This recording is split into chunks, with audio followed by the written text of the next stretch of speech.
Nacional del doctor Sergio Machado Rosaza, director del Senate. Es grato dirigirme a ustedes a través de este medio para presentar nuestro programa de telecapacitaciones que contribuye a fortalecer sus capacidades y competencias para ofrecer una atención de calidad a nuestros asegurados y derechohabientes durante la pandemia. Agradezco su participación desde los diferentes puntos del país y aplaudo la intervención del ponente del día de hoy, quien con años de investigación, experiencia y capacidad presentará el tema de manera interesante y dinámica.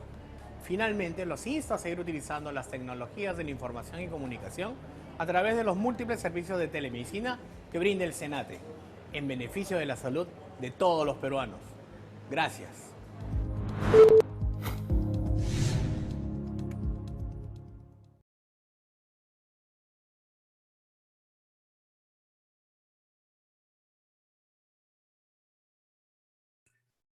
Buenos días a todos los participantes a esta nuestra telecapacitación de hoy, martes 29 de junio de 2021.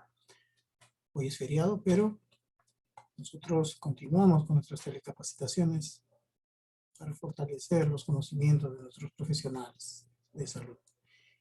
Hoy tenemos la participación de la doctora Gretel Vilcapoma Yuli. Ella es médico general profesional de Senate y nos va a hablar acerca de las secuelas que nos deja el COVID-19. Sin más, vamos a darle el pase y la bienvenida a la doctora Vilcapoma para que pueda iniciar su ponencia. Doctora, buenos días, adelante por favor. Buenas tardes, gracias por la presentación. Agradezco mucho la oportunidad de poder continuar la exposición que bueno, hace un corto tiempo hice sobre COVID y el manejo, y esta vez continuando un poco y tratando de abordar de manera lo más completa posible, vamos a ver las secuelas COVID. Voy a compartir mi pantalla, me avisan por favor.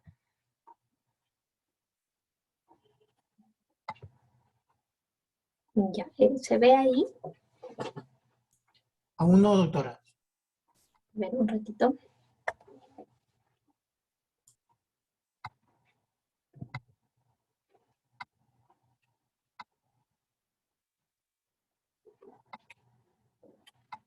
Ahí podemos ver.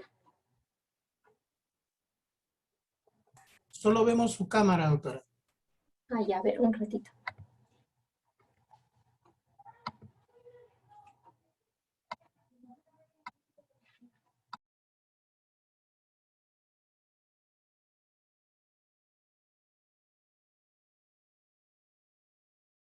Doctora, hay un botón verde que dice compartir pantalla. Luego, como su presentación ya está abierta, debe seleccionar su presentación. Su micrófono está cerrado, doctor.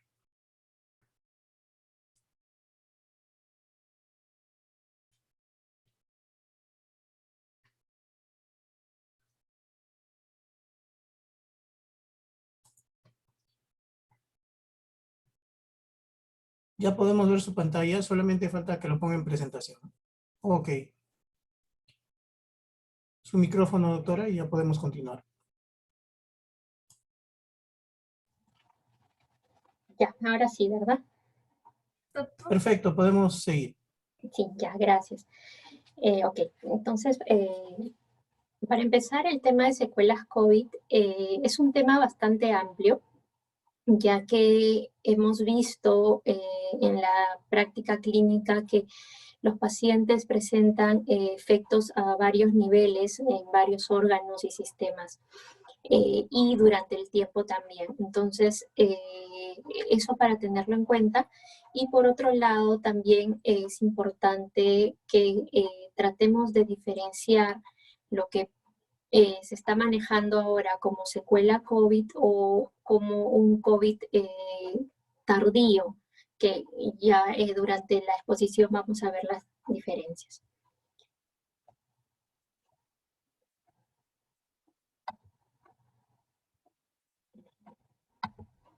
Ya, a ver, como definición tenemos que La secuela COVID se define como un complejo sintomático multiorgánico que afecta a aquellos pacientes que han padecido el COVID, ya sea con una prueba positiva o sin prueba positiva, es decir, que hayan pasado por una prueba de antígeno, prueba rápida o prueba de hisopado, o sin ella, que permanecen con síntomas después de la fase aguda, pasado, y acá es donde viene la discusión. Algunos dicen que es después de las 4 semanas de haber empezado el síntoma, y otros dicen que es después de las 12 semanas. Todavía no hay un consenso, pero en general se trata de la persistencia de los síntomas a través del tiempo. Acá tenemos un cuadro bastante ilustrativo, donde nos ejemplifica un poco en el tiempo cómo se muestra, ¿no?, el virus. Permítame un momento, por favor. Tenemos en la detección del virus por cualquiera de las pruebas, generalmente alrededor del día 5, día 7, entre la primera y segunda semana. Posteriormente, si hacemos una prueba de PCR y un PCR positivo, y ya vamos a encontrar al paciente con síntomas agudos, es decir, en una fase aguda,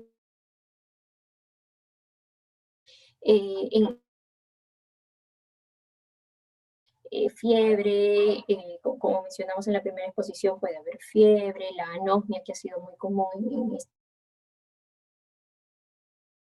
a tener esto en la fase aguda. Ya alrededor de la semana 3 y la semana 4 tenemos la fase subaguda, o lo que se puede llamar una fase de un COVID tardío, donde de acuerdo a la carga viral, vamos a ver que el virus puede afectar diferentes órganos, ¿no?, ya sea el sistema respiratorio, neurológico, cardiológico, hematológico, renal, incluso en algunos casos dermatológico, ¿no? Y acá es donde se ve lo que se llama como secuela COVID.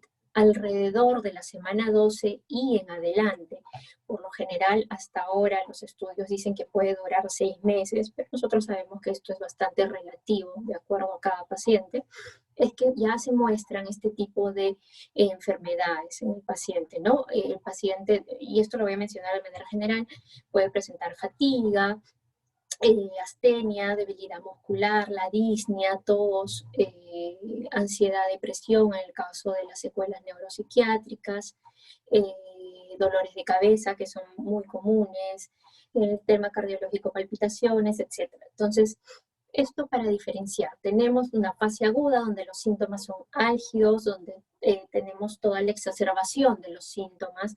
Posteriormente, alrededor de la semana 3 a 4, ya se instalan algunos síntomas de acuerdo a la carga viral, y sí se va a hacer un cuadro de COVID complicado, afectando diferentes órganos. Y es aquí en donde va a haber una diferencia, porque a muchos se puede remitir estos tipos de síntomas entre la semana 4 y 12, y otros todavía tienen estos síntomas a partir de la semana 12 hasta los 6 meses o más, ¿no? Entonces, hacer la diferencia de acuerdo al tiempo, ¿ok? Seguimos. Entonces, acá hay una clasificación un poco más sencilla, y tenemos que, de acuerdo al Instituto Nacional de Salud del Reino Unido, lo ha clasificado de dos tipos: el sintomático continuo de 4 a 12 semanas y el que tiene el post-COVID, que es a donde vamos a nosotros a enfocarnos, que es más allá de las 12 semanas. Ambos con signos y síntomas.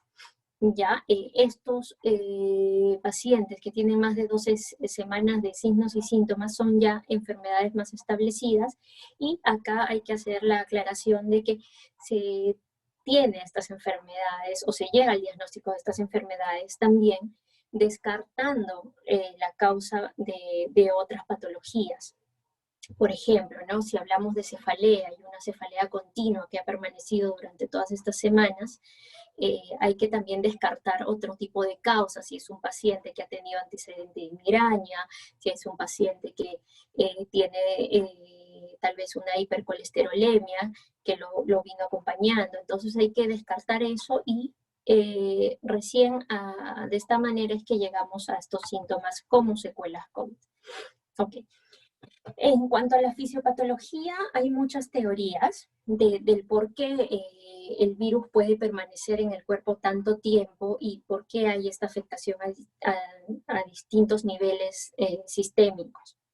Una de ellas es la persistencia del virus en el intestino delgado. Otra que es muy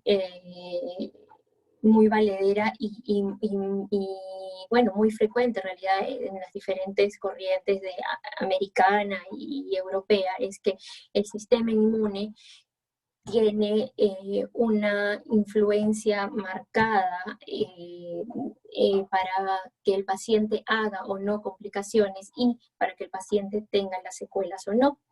Entonces, si tenemos un paciente con un sistema inmunopobre o con antecedentes de enfermedades de enfermedades que le disminuyan el sistema inmune, llámese oncológicas, enfermedades inmunodepresivas, esto va a afectar mucho y va a determinar mucho cómo se va a presentar el cuadro a lo largo de las semanas. Otra teoría es que también se va a presentar un daño de anticuerpos a las proteínas inmunomoduladoras, por tanto, la respuesta del sistema inmune también se va a ver afectada.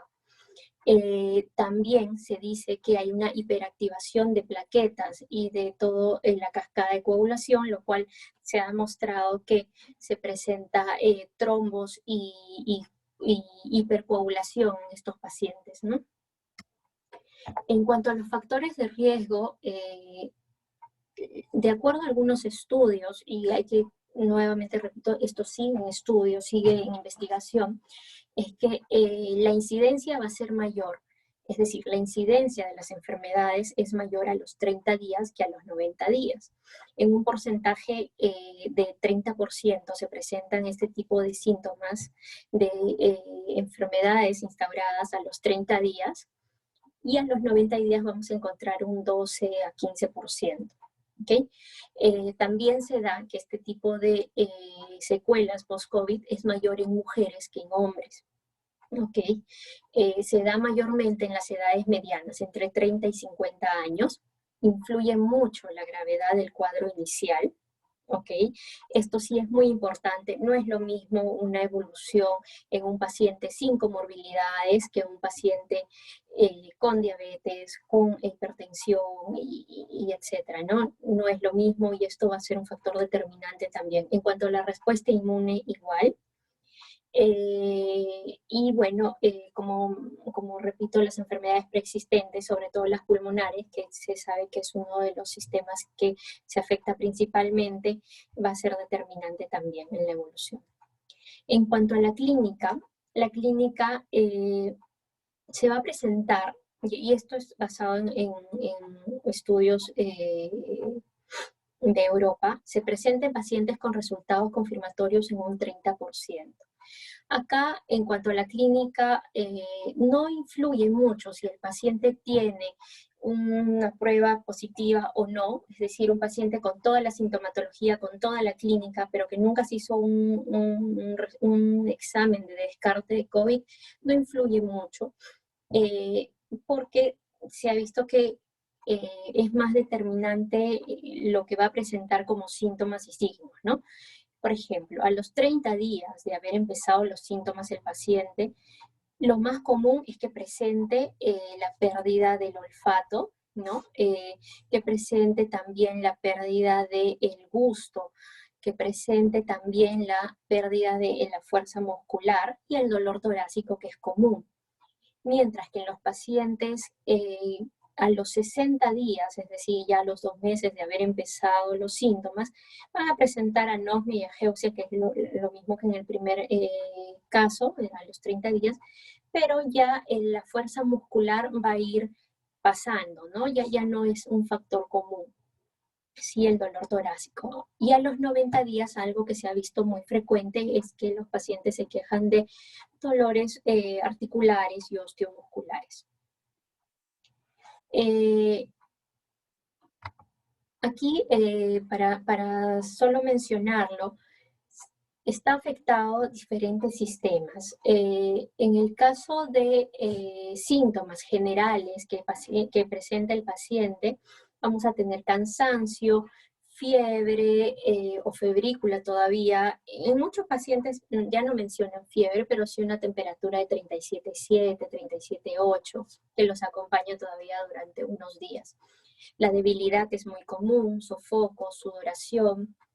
Y bueno, la pérdida, muchos han perdido peso durante todo el cuadro, ¿no? A nivel neurológico, los pacientes presentan algo que se llama una niebla mental. El paciente se encuentra confuso, con cierto deterioro cognitivo, hay alteraciones del lenguaje, alteraciones de la sensibilidad también, ¿no? Ciertas parestesias, y esto se ve más marcada en los pacientes diabéticos que tienen sus neuropatías como antecedente, esto es muy marcado. También los pacientes van a presentar trastornos del sueño, cefaleas, la anosmia, la ageusia, alucinaciones, los cuadros de confusión, parálisis facial,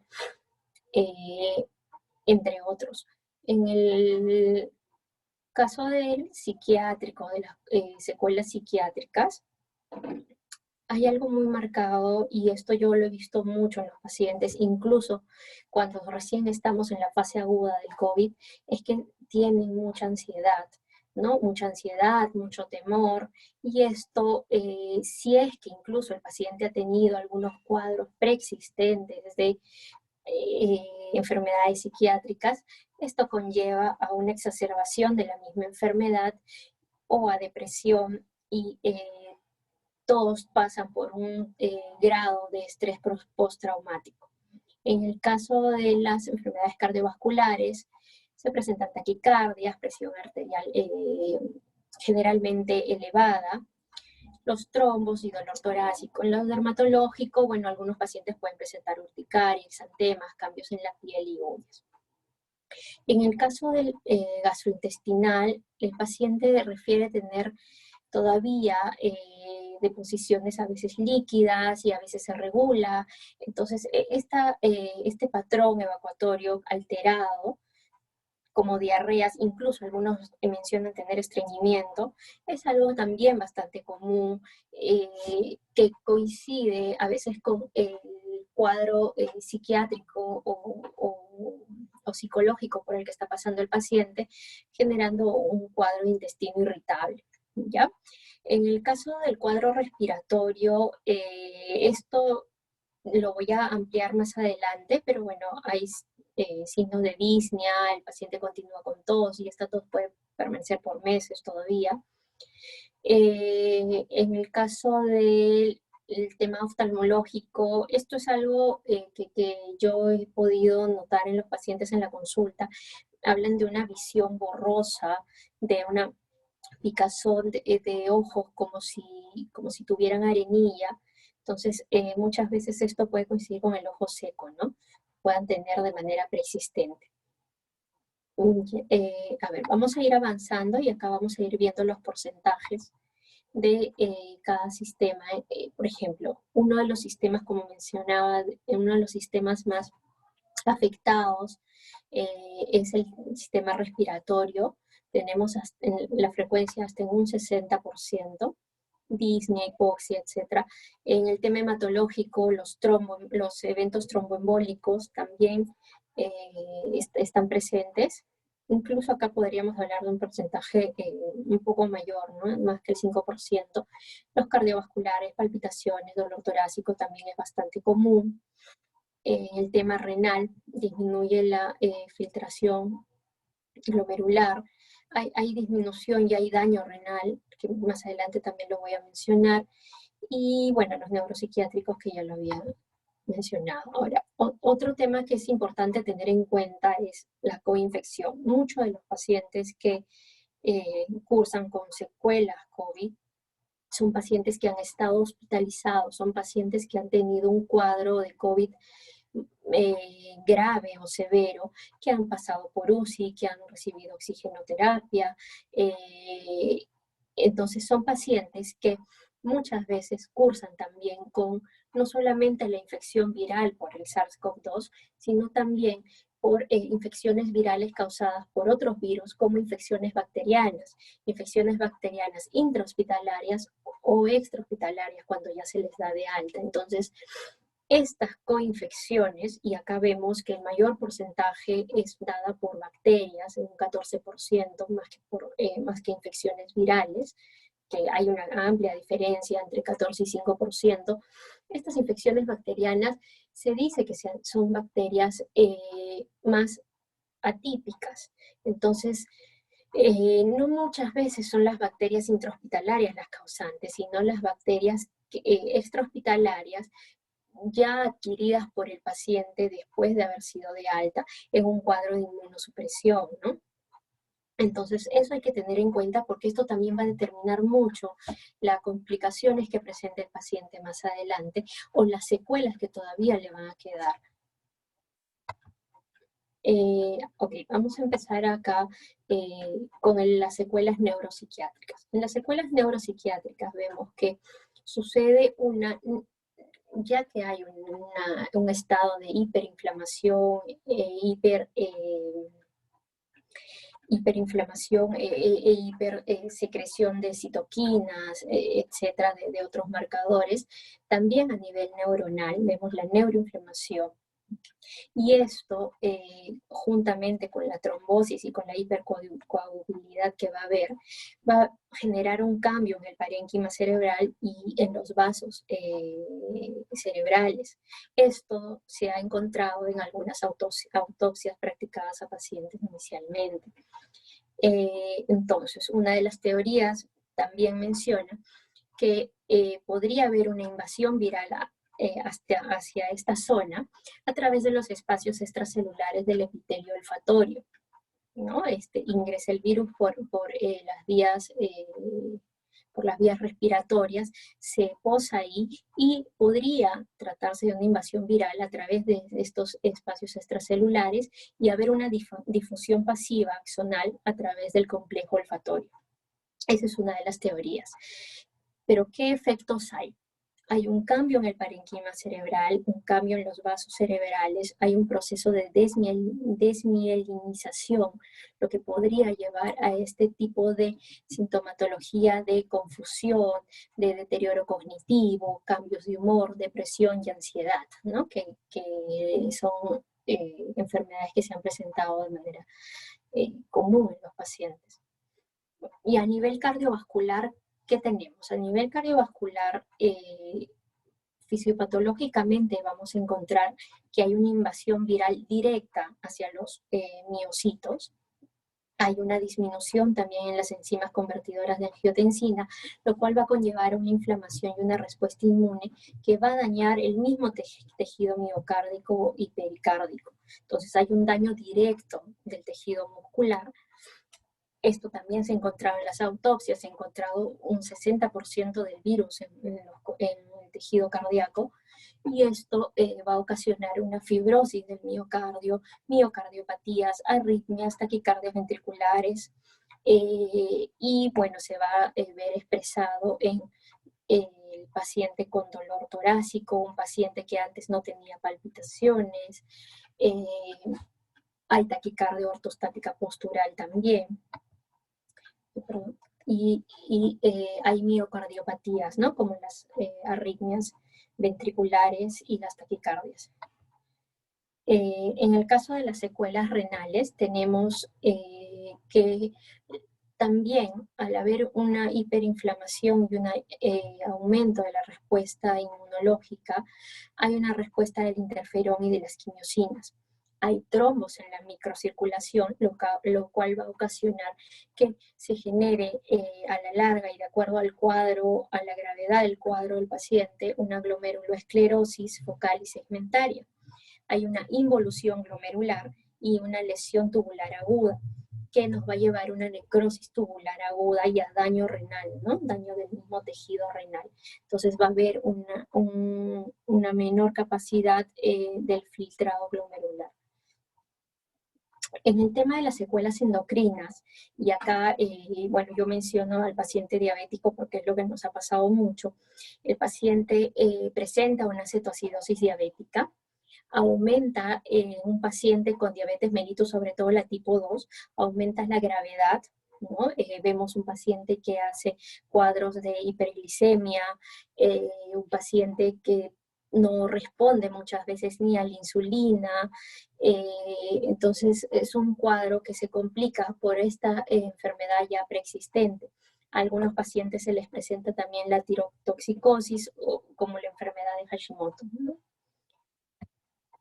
Ok, y en el caso de las secuelas pulmonares vamos a ver dos cuadros fijos, dos cuadros importantes que son los que se presentan en los pacientes de acuerdo también a la gravedad del paciente, al compromiso respiratorio, a la cantidad de carga viral que tenga el paciente y bueno, y acá nos ayuda mucho las imágenes, ¿no? Las tomografías. Entonces vamos a ver dos cuadros, el cuadro del síndrome de distrés respiratorio agudo y el cuadro de la fibrosis pulmonar.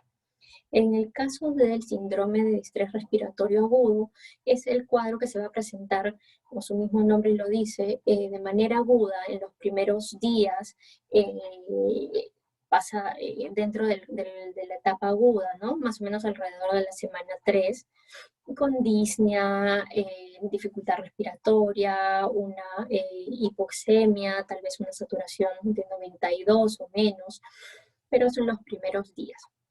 ¿Okay? Y esto puede llevar todavía por unas semanas. Luego, cuando ya vamos a ver a nivel patológico que va a haber depósito ya de material hialino en las mismas membranas alveolares, hay infiltración de la fibrina en los fibroblastos, lo que a su vez va a llevar a la fibrosis, sobre todo en las reticulaciones y las bronquiectasias, ya hablamos de un paciente con fibrosis pulmonar instaurada, es decir, un paciente que hace una secuela pulmonar. No siempre va a llegar a fibrosis pulmonar, eso tendría que ser un paciente que ha tenido un cuadro de gravedad de severo grave y además un paciente que tiene también como predisposición a enfermedades preexistentes, es decir, para que un paciente llegue a fibrosis pulmonar, no necesariamente es porque tiene neumonía COVID, ¿ya? Y esto quisiera dejar en claro porque muchos de los pacientes a veces nos consultan, ¿no? Con la tomografía en mano, doctora, pero ahí se ve tal cosa, tengo esto. Entonces, si bien depende mucho de la cantidad de afectación que ha tenido el paciente a nivel pulmonar, si es bilateral, si es en las bases, en los ápices, es importante que sepan que no todo paciente con neumonía COVID va a ser fibrosis pulmonar, ¿ok? Ahora, si es que la hay, como puse ahí acá abajo en el cuadro, es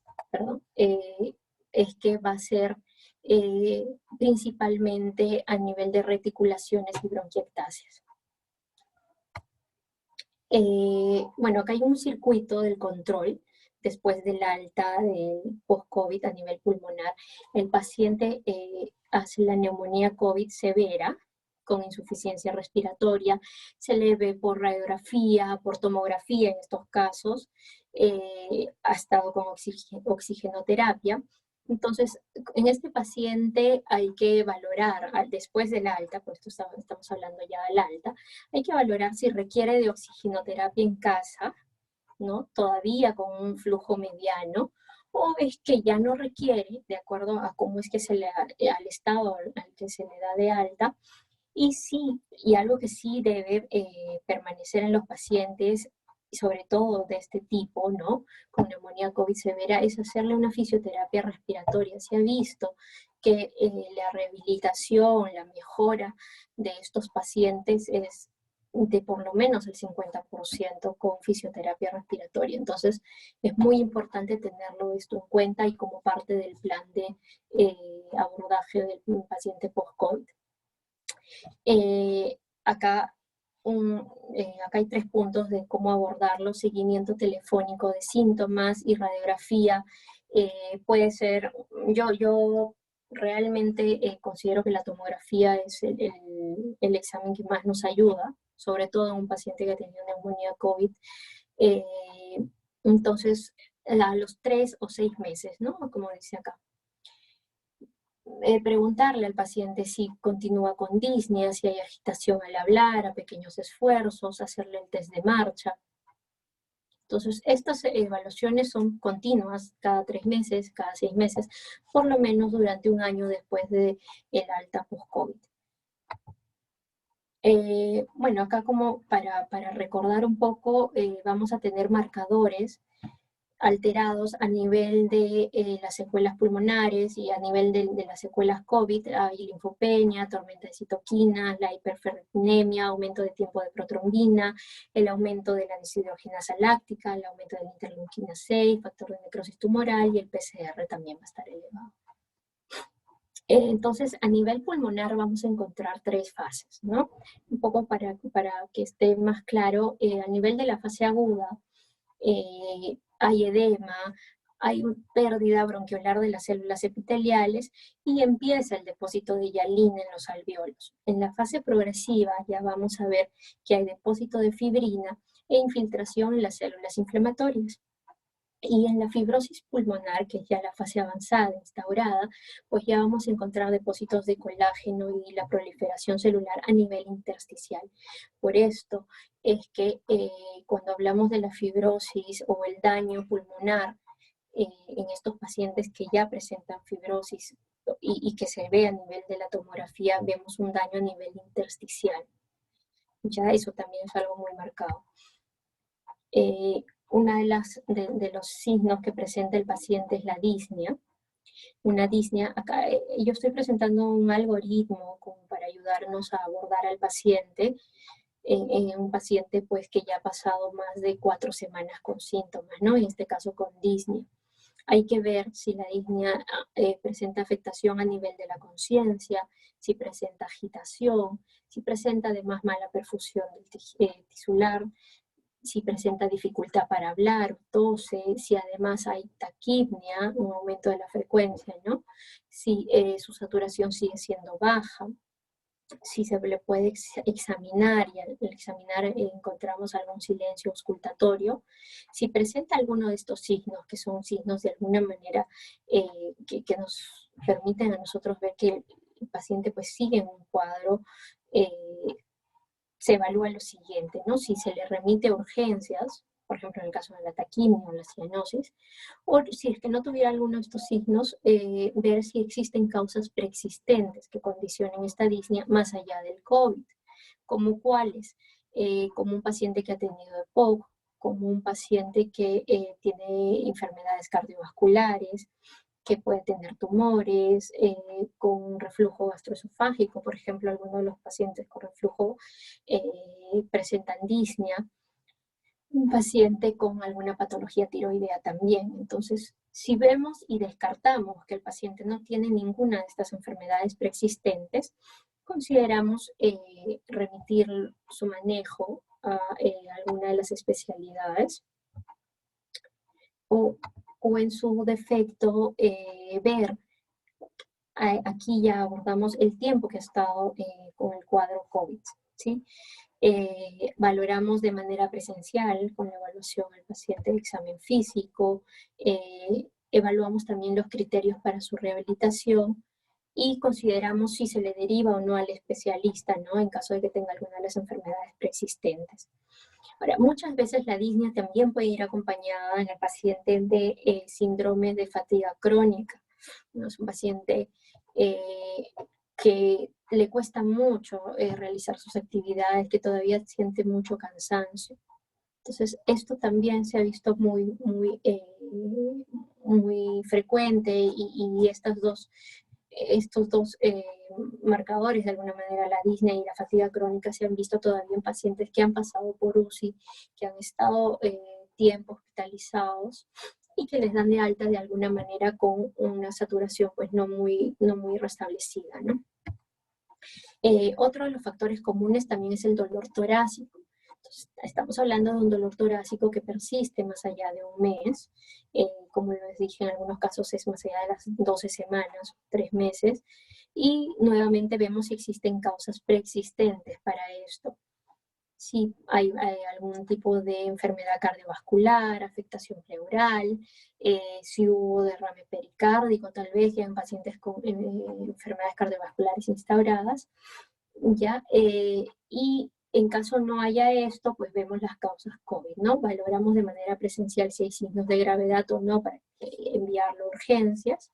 Y si no es el caso, considerar también si el paciente, como dije en las diapositivas anteriores, cuando el paciente tiene una afectación cardiológica, cuando el paciente tiene daño del tejido cardíaco, presenta no solamente las arritmias o taquicardias, sino presenta en primera instancia el dolor torácico. Entonces valdría la pena derivarlo a la especialidad para hacer el descarte o el manejo de haber sido confirmatorio esto, ¿no?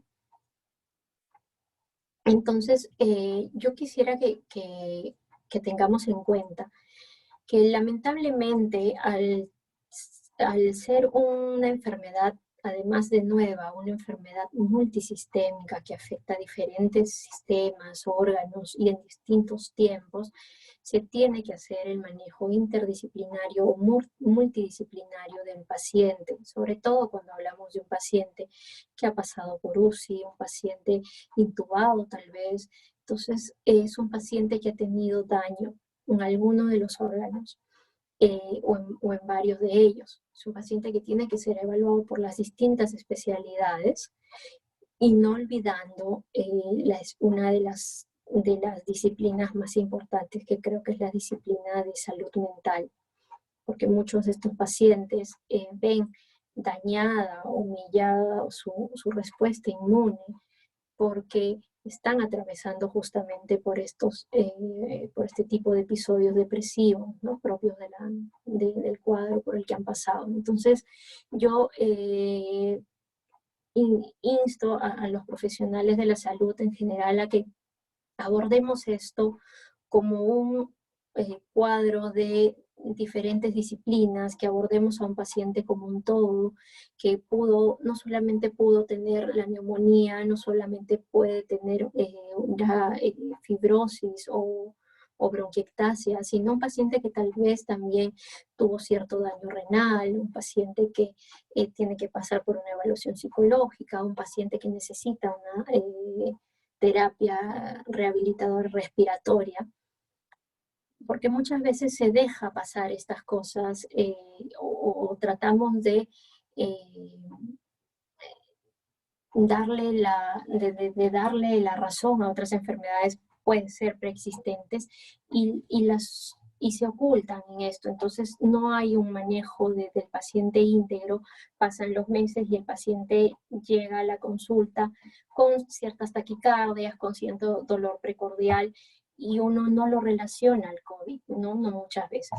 Y es cierto que todo esto sigue en estudios, sigue en investigación y ya saldrán nuevas cosas que nos ayuden a abordar al paciente.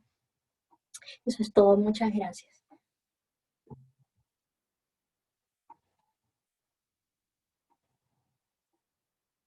Gracias también a usted, doctora Gretel Vilcapoma. Vamos a darle la oportunidad a los participantes que se nos cita a esta nuestra telecapacitación extraordinaria, que puedan participar con sus preguntas. Vamos a abrir los micrófonos a las personas que levanten la mano y el chat ya se encuentra, estamos habilitándolo para que puedan hacer sus preguntas a partir de este momento. Los invitamos entonces a hacer sus preguntas. La doctora Gretel tiene breves minutos para poder contestar.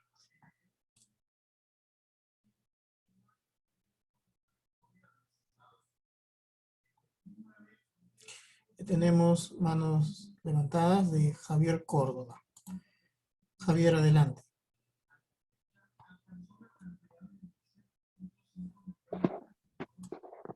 Buenas tardes. Agradezco la oportunidad, sobre todo a la doctora, la felicito por su exposición, ha sido muy buena. Tengo una sola consulta. Técnicamente, bueno, en realidad entré un poco tarde a la reunión, a la exposición, y lo que quisiera saber un poco es un poco de la terminología, ¿no? A veces se conoce como secuelas COVID o post-COVID o long COVID. No sé si podría reforzar un poco esta parte, por favor. ¿Hasta cuándo, hasta qué semana de repente se puede considerar, ¿no? Y hay una definición formal o no? Gracias. Sí, claro.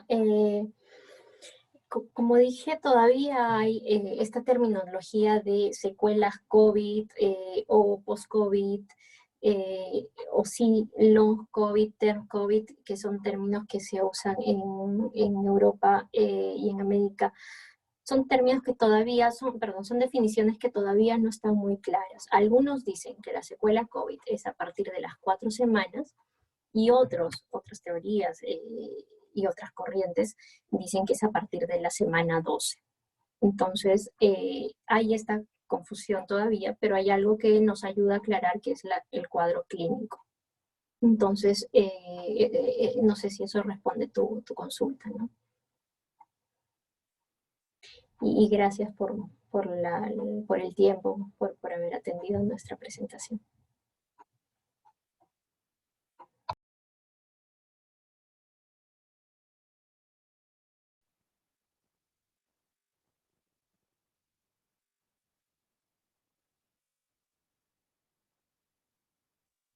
Vamos a continuar con Oscar Sotomayor.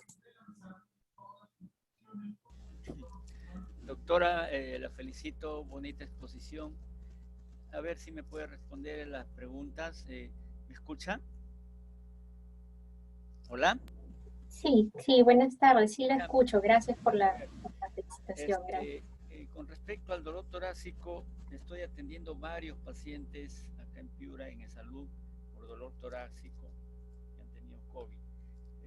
Quisiera saber cuál es la causa del dolor más frecuente que ocasiona ese dolor y cuál debe ser el tratamiento. Puede ser la causa pulmonar, o cardiovascular o del mismo tórax. Esa es la primera. La segunda, la tos, que también es frecuente, que pacientes quedan con tos. ¿Por qué motivo es la tos y qué tratamiento se puede dar para esa tos? Y si recuerda el problema osteomuscular, ¿qué tratamiento se da para los dolores osteomusculares? Gracias, doctora. Sí, gracias por las preguntas también.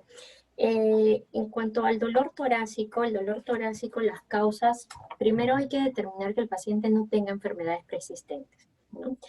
Eso es lo primero. En segundo lugar, si tenemos a un paciente con dolor torácico, pero no hay disnea, taquipnea, etc., es un paciente que probablemente, y de acuerdo a la presentación también del dolor, porque muchas veces hay pacientes que se quejan de este dolor a los 30 días, como dije, o a los 2 meses o 3 meses. Entonces, de acuerdo a la presentación, también vamos definiendo cuál podrían ser las causas. Pero una de las más comunes es el tema osteomuscular. Entonces, si estamos hablando de un dolor torácico, descartando las otras causas, ahí habría que dar analgésicos y antiinflamatorios, ¿no?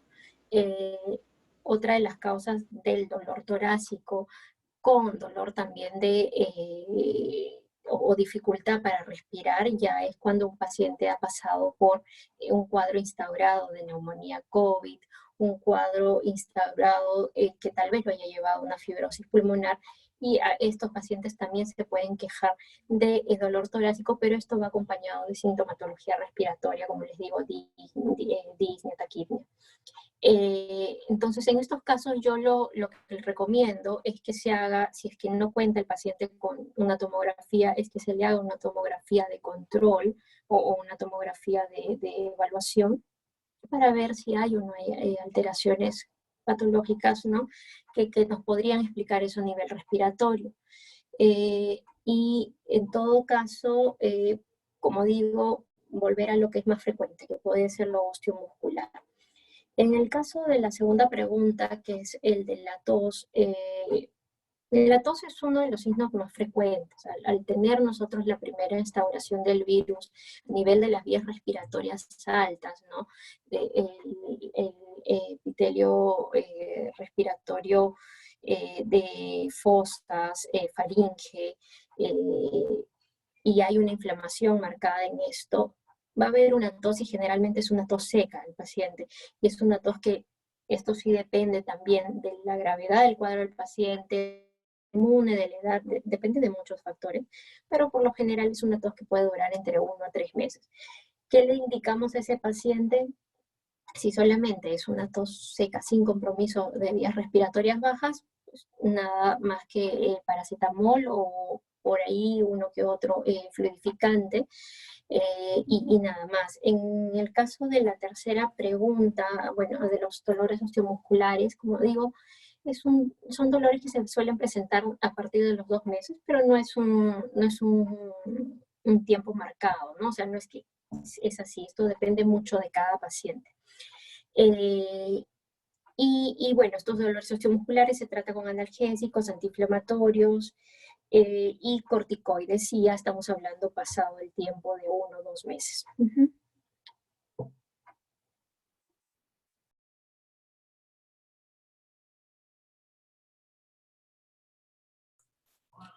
Vamos a continuar, doctora, con Raúl Herrera. Aló, buenas tardes. Buenas tardes, Gretel. Soy el doctor Herrera de la red de Arequipa. Buenas tardes, doctor, ¿cómo está? De antemano te felicito por tu exposición. He estado trabajando y me he dado un tiempo para escucharte. Gracias, gracias, doctor. La OMS dice bien claro, entendemos que esta enfermedad es una enfermedad nueva, es una enfermedad cuya historia natural es muy incierta en cuanto a su presentación, en cuanto a la disociación clínica radiológica laboratorial. Es muy variante esta enfermedad en cuanto a la presentación, pero creo que debemos tener claro cuándo se puede conceptualizar que es una complicación intrahospitalaria por SARS-CoV-2 o una secuela post-COVID. La OMS dice bien claro, hablamos de secuela post-COVID, en este caso post-SARS-CoV-2, pasado el tercer mes. ¿Con qué finalidad? De poder brindarle al trabajador, de poder brindarle al paciente qué tratamiento de rehabilitación debemos brindarle. Mi pregunta es, si podrías ampliarme, creo que ya el colega o el ponente anterior dijo sobre una complicación intrahospitalaria y sobre qué es una secuela, para que acá estoy viendo que hay mucho personal que a veces no son médicos, etcétera, etcétera, para poder aclarar ese concepto, Gretel. Gracias. Sí, sí, es importante la pregunta y sí, es importante tenerlo claro.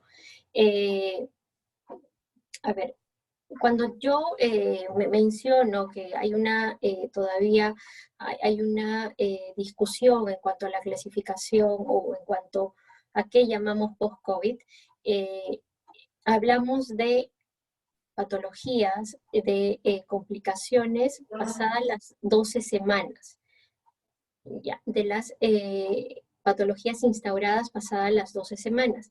No lo refiero a patologías intrahospitalarias. Sí, es importante que eso quede claro. Es cierto, y me parece que en una diapositiva mostré que una de los factores que puede determinar estas secuelas post-COVID es cuando hay una coinfección, es decir, en un paciente que ha tenido o que tiene neumonía COVID, está hospitalizado, se contagia con una neumonía intrahospitalaria, le dan de alta, sale de alta el paciente, este paciente tiene más probabilidades de hacer patologías COVID o secuela post-COVID que un paciente que no ha tenido coinfección. No sé si por ahí tal vez puede haber alguna confusión, ¿no? Eso sí es importante que quede claro. Entonces, el término de post-COVID en cuanto a tiempo es a partir de las 12 semanas y uno de los factores que determinan es el tema de la coinfección, pero no es dentro del tiempo hospitalario que esté paciente. Gracias.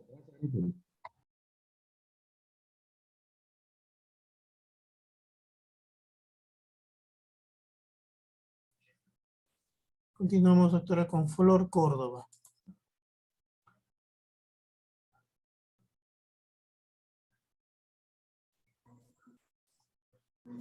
Buenos Adelante. días. ¿Sí me escuchan?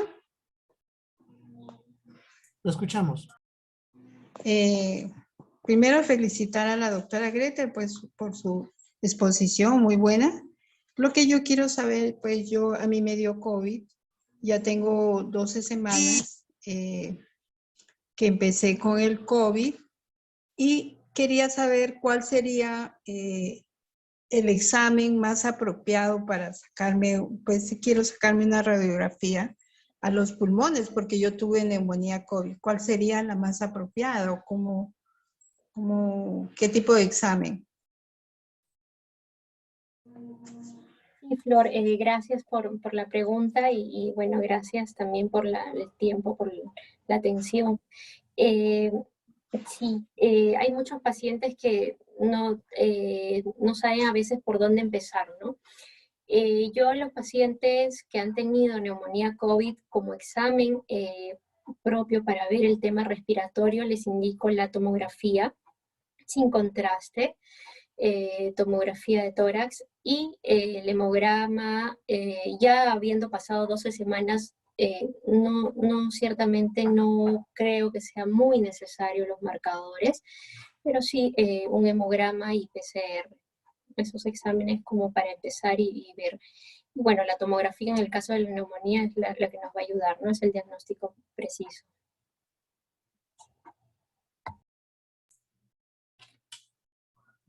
Ahora vamos a ir al chat ya para terminar. Tenemos aquí algunas preguntas en el chat que nos dejaron. No sé si usted puede ver el chat y elegir las preguntas Sí, acá las veo.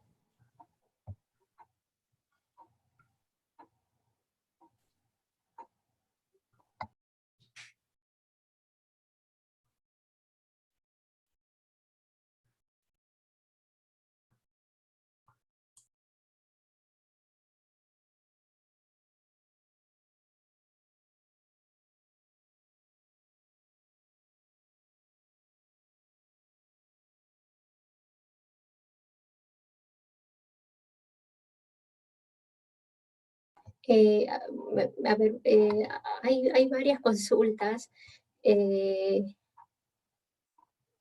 Hay alguna que, bueno, pregunta sobre la alopecia. Esto es un tema no muy claro, ¿no? En general yo a este paciente le diría que descartemos primero el tema tiroideo, si es que no hay alguna alteración o un cuadro que se esté instaurando de hipotiroidismo, que le podría estar dando esta caída de cabello abundante que menciona. Sí, también mencionan otra caída de cabello excesiva, bueno, lo mismo.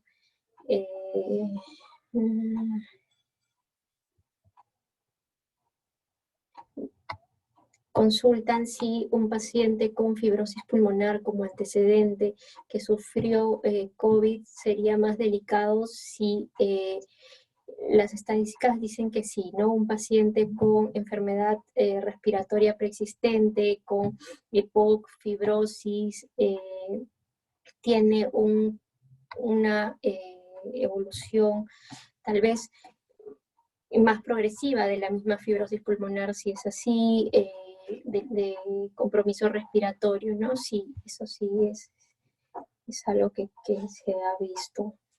A ver acá. Dolor en hombros en un paciente post-COVID. Bueno, esto es muy amplio, no necesariamente habría que atribuirlo al COVID.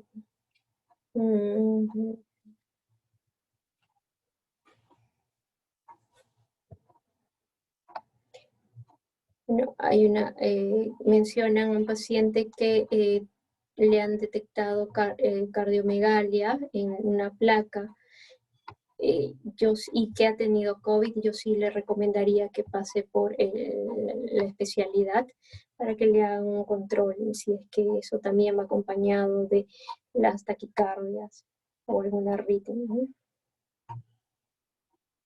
El dolor de cabeza, como mencionaba al inicio de la exposición, el dolor de cabeza, las febrículas son uno de los síntomas que más se presentan en los pacientes de manera general, o sea, a nivel sistémico, y que pueden durar más. Esto generalmente, bueno, al menos por experiencia, no hay un tiempo exacto, dura por 3 a 6 meses.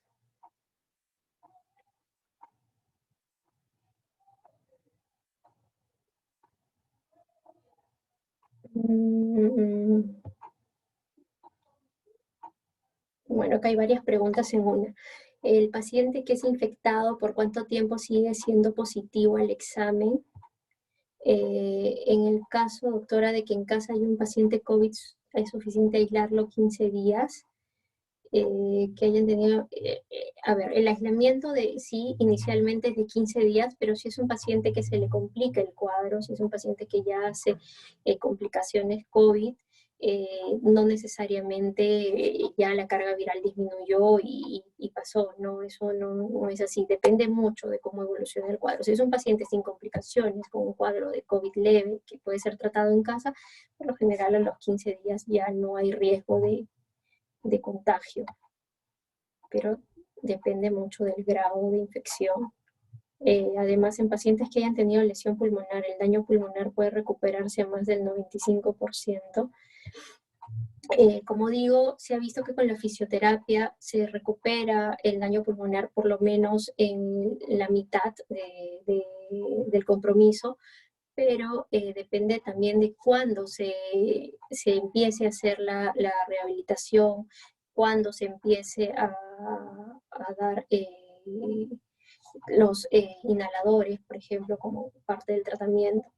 Entonces, si es un paciente que empieza a tratarse a los 4 o 5 meses, cuando ya se instauró, cuando tal vez vemos tejido ya fibrótico, esto ya no es una recuperación del 50%, ¿no?